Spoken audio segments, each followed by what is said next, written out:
Mix 102.5, Big Papa in the morning. It is a mental wellness Wednesday, welcoming the world's leading love and emotional healing coach, Rebeccah Silence. Rebeccah, good morning. How are you? Well, you're so sweet to me. I love you all, and let's go. This is something that you and I haven't really talked about, and I don't know if this technically falls under your umbrella or not. Um, there is a lot of talk about things happening out in public and people getting stuff put in their drinks and things happening beyond that. What my question is, and what I wanted to ask is, how can whether it be a woman or a man help keep themselves safe in public or safer in public? I don't think we've ever talked about how do you keep yourself safe And I in and I got and 15 I got plus drugged. years. I got drugged. Yeah, yeah. Well, I've gotten drugged too. So, all right. This is in my wheelhouse in terms of three pieces, okay? What does it even mean to keep yourself safe? Because some of our beautiful listeners aren't safe in their own home. It isn't even just about in public, right? So, in public and at home, and I get chills because this is a little bit of an icky, dark discussion, but a very, very, very important one, right? So, what does it mean to keep yourself safe? So, for most of us, let's just look at this from a generational trauma healing lens, okay? And I'm going to get into the nitty gritty, but it's really going to matter. So, if your parents never had parents that kept them safe, they didn't know how to keep themselves safe, which means they didn't know how to keep you safe. Okay. So, we don't know how to keep ourselves safer than we feel like our parents kept us safe. And this is all unconscious. So, this isn't me bashing our parents who did their best with the tools they had from their level of awareness. But let me just break this down again because we have never gone here and it's really powerful. So, your parents only know how to keep themselves as safe as their parents kept them safe.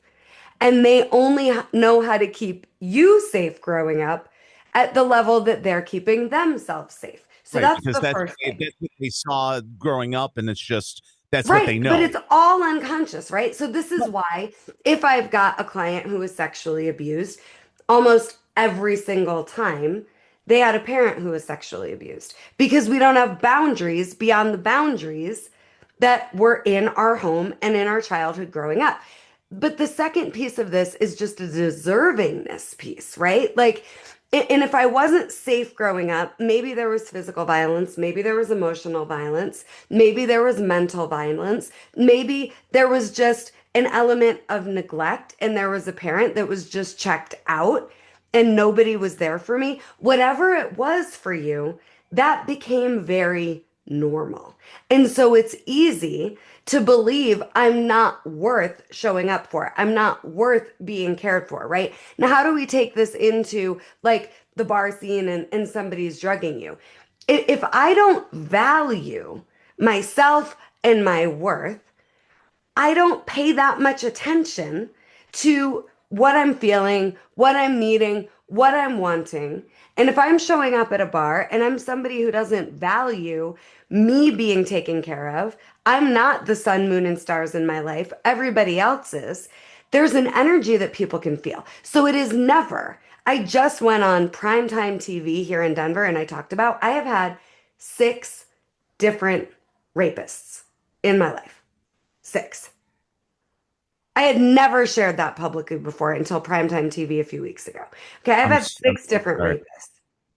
So I'm not messing around when I am having this conversation with you. I am someone who has learned how to treat myself with so much regard, so much care, and so much respect. And the last rapist was a manager of a hotel that slipped me some drugs and then broke into my room that night.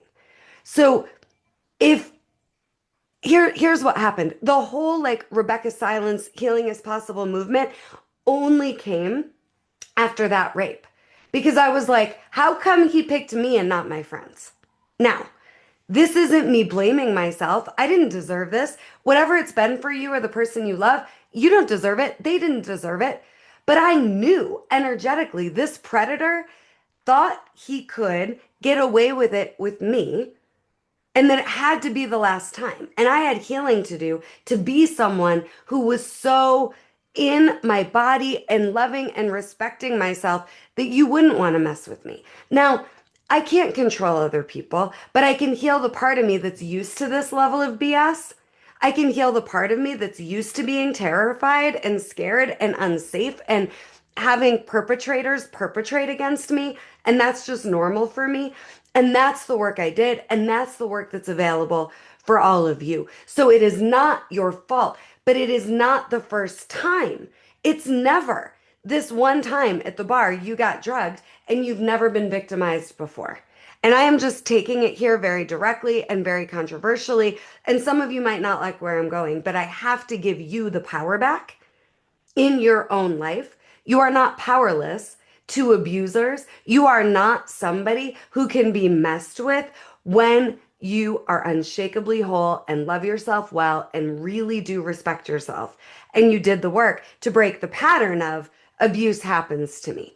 You can be somebody who abuse used to happen to you because you don't abuse yourself. You don't neglect yourself. You don't devalue yourself. And then obviously, practically, have people with you.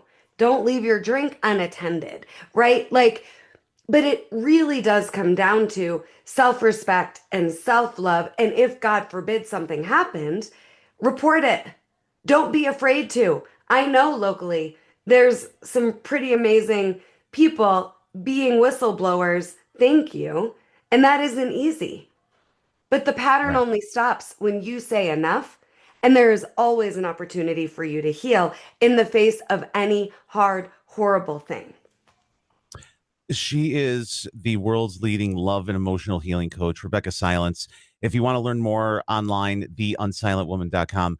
Rebeccah, thank you for being so open with us this week. We definitely Of appreciate that. course, DM me at Rebeccah Silence on Instagram CPR, and I will send you my emotional CPR masterclass that will super proof you and give you the strength to get real about where you need healing. Please DM me CPR at Rebeccah Silence, and I love you all.